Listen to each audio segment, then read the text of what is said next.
Auto immune వ్యాధులకు సంబంధించి medicine వాడుతూ ఉంటారు మేడం. సో మళ్ళీ ఇప్పుడు ప్రెగ్నెన్సీ టైంలో కూడా దీనికి కూడా మెడిసిన్ వాడాల్సి వస్తుంది. సో అప్పుడు ఆ మెడిసిన్ ఏమైనా కొన్ని రోజులు ఆపాల్సి ఉంటుందా? ఎస్, ఈ ఆటో ఇమ్యూన్లో నేను మీకు చెప్పినట్టు చాలా రకరకాల ఆటో ఇమ్యూన్ డిసీజెస్ ఉన్నాయి. సో కొన్ని సందర్భాల్లో ఏంటంటే మనము మెడిసిన్ అనేది స్టాప్ చేయవచ్చు. కొన్ని సందర్భాల్లో కొన్ని మెడికేషన్స్ అనేవి కంటిన్యూ త్రూ అవుట్ ప్రెగ్నెన్సీ చేసే అవకాశాలు కూడా ఉంటాయి. దాంట్లో ఏంటంటే కొన్ని మెడిసిన్స్ అన్సేఫ్, అంటే ప్రెగ్నెన్సీ ఒకవేళ వాళ్ళు వాడితే బర్త్ డిఫెక్ట్స్ వచ్చే అవకాశం ఉండొచ్చు.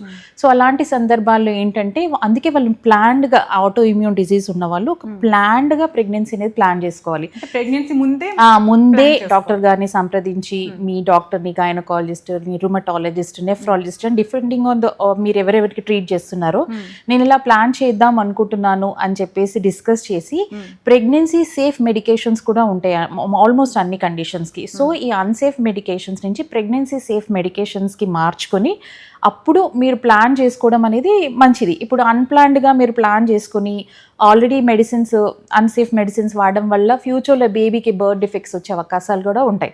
సో అన్నీ కాదు, కొన్ని రకాల కండిషన్స్లో కొన్ని మెడిసిన్స్కి ఆ ప్రాబ్లం ఉండే అవకాశం ఉంటుంది. సో సేఫ్ మెడికేషన్స్కి మార్చుకోవడము, ప్రీ కన్సెప్షన్ కౌన్సిలింగ్ చేసుకోవడము, 6 months డిజీజ్ ఫ్రీ లేకుండా ఉండి అలా సేఫ్గా ప్లాన్ చేసుకుంటే మోస్ట్ ఆఫ్ ద టైమ్స్ మంచి సక్సెస్ఫుల్ డెలివరీకి వెళ్ళిపోతారండి వాళ్ళు. మ్యామ్, ఇంతకుముందు మీరు చెప్పారు ఇది హై రిస్క్ ప్రెగ్నెన్సీ అని, అంటే ఇందులో ఇంకా ఎలాంటి కాంప్లికేషన్స్ ఉండొచ్చు? ఎనీ ఆటో ఇమ్యూన్ డిజీజ్ ఉన్న వాళ్ళకి మనం హై రిస్క్ ప్రెగ్నెన్సీగానే పరిగణిస్తాం. ఎందుకంటే దీంట్లో మెటర్నల్ అండ్ ఫీటల్ కాంప్లికేషన్స్ అనేవి ఉంటాయి, అంటే కంట్రోల్ లేకపోతే. సో దీంట్లో మదర్కి చూసుకుంటే మిస్క్యారేజెస్ అయ్యే అవకాశాలు ఉండొచ్చు, రిపీటెడ్ ప్రెగ్నెన్సీ లాసెస్ కూడా అయ్యే అవకాశాలు ఉంటాయి. ఒక్కొక్కసారి ప్రెగ్నెన్సీలో బ్లడ్ ప్రెషర్స్ ఎక్కువైపోయి ప్రీ ఎక్లాంప్సియా అంటాం. సో అలాంటి సిచ్యువేషన్స్ కూడా వచ్చే అవకాశం ఉంటుంది. ఇంకా బేబీలో ఏంటంటే మిస్క్యారేజెస్, వెయిట్ సరిగా పెరగకపోవడం, లో బర్త్ వెయిట్ బేబీస్ అని, గ్రోత్ రిటార్డేషన్ అంటే పెరగాల్సిన వెయిట్ కన్నా తక్కువగా ఓవరాల్ గ్రోత్ తక్కువ ఉండడం, ఒక్కొక్కసారి స్టిల్ బర్త్స్ కూడా అవి అవకాశాలు ఉంటాయి. అందుకని దీన్ని ఏంటంటే మనం హై రిస్క్ ప్రెగ్నెన్సీగా పరిగణించి రెగ్యులర్ అంటే ఒక మల్టీ డిసిప్లినరీ టీమ్ ట్రీట్మెంట్, అంటే గైనకాలజిస్ట్, నెఫ్రాలజిస్ట్, తర్వాత రుమటాలజిస్ట్, న్యూరాలజిస్ట్ అన్ని ట్రీట్మెంట్ తనకి ఏ కండిషన్కి అయితే ట్రీట్మెంట్ తీసుకుంటుందో వీళ్ళందరినీ మనం లూప్లో తీసుకొని తనని త్రూ అవుట్ ప్రెగ్నెన్సీ సేఫ్ మెడికేషన్స్కి మార్చుకోవడము, అన్సేఫ్ మెడికేషన్స్ నుంచి సేఫ్ మెడికేషన్ మార్చడము, డైటరీ అడ్వైస్ అంటే ప్రీ కన్సెప్షన్ కూడా వాళ్ళకి డైటరీ అడ్వైస్ ఇవ్వడము, ఫోలిక్ యాసిడ్ సప్లిమెంట్స్ అనేది తీసుకోవడము.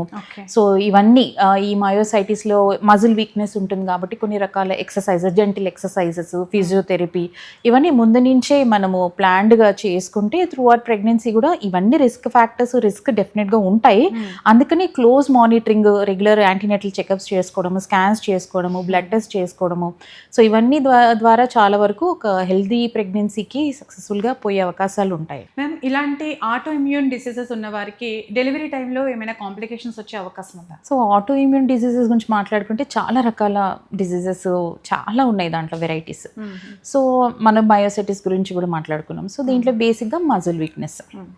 సో ఒక్కొక్కసారి ఏంటంటే వీళ్ళకి ఈ కాంప్లికేషన్స్ ఆటో ఇమ్యూన్ డిసీజెస్లో బ్లడ్ క్లాట్స్ ఫామ్ అయ్యే అవకాశం ఉంటే, రక్తనాళాలు బ్లాక్ అవ్వడము, ఒక్కొక్కసారి ఏంటంటే బీపీ, హై బ్లడ్ ప్రెషర్స్ రావడము. సో అలాంటి సందర్భాల్లో ప్రీటర్మ్ డెలివరీ, ఒక్కొక్కసారి ప్రీటర్మ్ డెలివరీ చేసే అవకాశాలు ఉంటాయి. సిజేరియన్ అవకాశాలు కూడా కొంచెం ఎక్కువ, అంటే వీళ్ళకి నార్మల్ డెలివరీ అవ్వదని కాదు, దీనివల్ల వచ్చే కాంప్లికేషన్స్ వల్ల ఒక్కొక్కసారి మనం సిజేరియన్ చేసుకోవాల్సిన సిచ్యుయేషన్స్ కూడా వచ్చే అవకాశాలు ఉంటాయి. సో మయోసైటిస్లో మెయిన్గా మజిల్ వీక్నెస్ కాబట్టి during the time of delivery అంత ఎఫర్ట్స్ పెట్టలేకపోవచ్చు. ఆల్రెడీ ప్రెగ్నెన్సీ వల్ల వాళ్ళకి వీక్నెస్, టైర్డ్నెస్, ఫిజికల్ స్ట్రెయిన్గా ఉంటారు. సో ఈ మయోసైటిస్ వాళ్ళకి ఏంటంటే మజిల్ వీక్నెస్ ఉంటుంది కాబట్టి అది ఎనీ మజిల్ని ఎఫెక్ట్ చేయవచ్చు. సో కొంచెం నడిచిన ఇబ్బందిగా ఉంటుంది, మెట్లెక్కిన ఇబ్బందిగా, టైర్డ్నెస్ ఎక్కువగా ఉండొచ్చు. సో వాళ్ళు అంత నార్మల్ డెలివరీకి పెట్టాల్సినంత ఎఫర్ట్ పెట్టలేకపోవచ్చు. అంటే not every one, but most of the times depending. ఒక్కొక్కసారి అది ఒకవేళ వేరే ఆర్గాన్స్ని, మజిల్స్, మన ఏదైనా వేరే ఆర్గన్స్, హార్ట్ని కానీ లంగ్స్కి కానీ ఏదైనా వేరే మజిల్స్ కూడా ఎఫెక్ట్ అయినప్పుడు దానికి రిలేటెడ్ ఆర్గన్ ప్రాబ్లమ్స్ కూడా వచ్చే అవకాశం ఉంది. డిఫికల్టీ ఇన్ బ్రీతింగ్ కానీ అలాంటివి కూడా ప్రాబ్లమ్స్ ఉంటాయి. So not only during pregnancy అండి, ఆఫ్టర్ డెలివరీ కూడా ఫస్ట్ 6 monthsలో ఎనీ టైమ్ ఈ ఫ్లేరప్స్ అంటారు, అంటే ఆటో ఇమ్యూన్ డిజీజ్ సైలెంట్గా ఉండి సడన్గా ఫ్లేర్ అప్ వచ్చే అవకాశాలు కూడా ఉంటాయి. అంటే అందరికీ రావాలని కాదు, కొంతమందికి సబ్సైడ్ అవ్వచ్చు, కొంతమందికి అది స్టేబుల్గా కూడా ఉంటుంది, కొంతమందికి అది అగ్రివేట్ కూడా అవ్వచ్చు, అంటే ప్రెగ్నెన్సీ వల్ల ఈ ఆటో ఇమ్యూన్ ప్రాబ్లం అనేది. Okay. So not only during pregnancy, after delivery కూడా 6 months అనేది రెగ్యులర్ మానిటరింగ్ ఫాలోఅప్స్లో ఉండడము, ఏదైనా ఫ్లేరప్ లాగా అనిపిస్తే ఇమీడియట్గా డాక్టర్ని కన్సల్ట్ చేయడం అనేది చాలా ఇంపార్టెంట్ అండి. మీరు చెప్పినట్టుగా ఎక్సర్సైజులు చేసుకోవాలి ఈ వ్యాధులు ఉన్నవారు అన్నారు. ప్రెగ్నెన్సీ టైంలో కొంతమంది చేయలేకపోవచ్చు, అప్పుడు ఈ వ్యాధి తీవ్రత పెరిగే అవకాశం ఉంటుందంట. Simple kind of exercises, gentle exercises వరకే చేసుకోవచ్చండి. ఇంకా అసలు చేయలేదు అంటే ఫోర్స్ఫుల్గా అయితే వాళ్ళు చేయలేరు కదా. సో వాళ్ళకి ఎంతవరకు వీలైతే అంతవరకు at least simple walking are simple physio exercises, లేదా చిన్నగా కూర్చొని చేసుకునే exercises, simple exercises also enough అండి.